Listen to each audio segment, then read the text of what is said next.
In this video, we're given z equals to e to the x plus 3y, x is s over t, and y is t over s.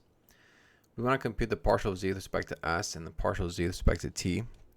So if we draw out the tree diagram, we have z depending on x and y, and both of those depend on t and s. So if we're taking the partial of z with respect to s, we can go through x and y. So that's going to be the partial z times over partial x times partial x over partial s plus partial z over partial y times partial y over partial s.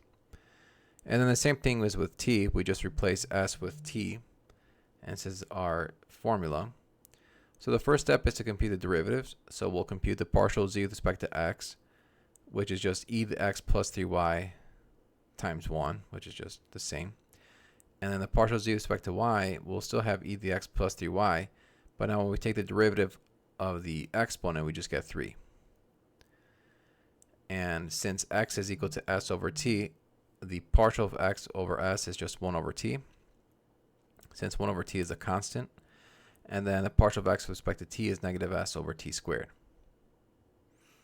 Now we have y as t over s, so the partial of y with respect to s is negative t over s squared.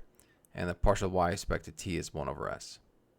So now we can combine these and get the partial z with respect to s is e to the x plus 3y times 1 over t plus 3 times e to the x plus 3y times negative t over s squared. But we can factor out the e to the x plus 3y and have 1 over t minus 3t over s squared. And then we replace x with s over t and y with t over s to get this as our final answer.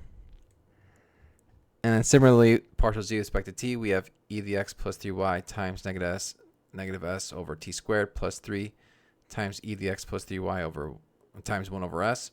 Factor out the e to the x plus 3y and replace x with s over t and y with t over s. And this will be the partial z with respect to t.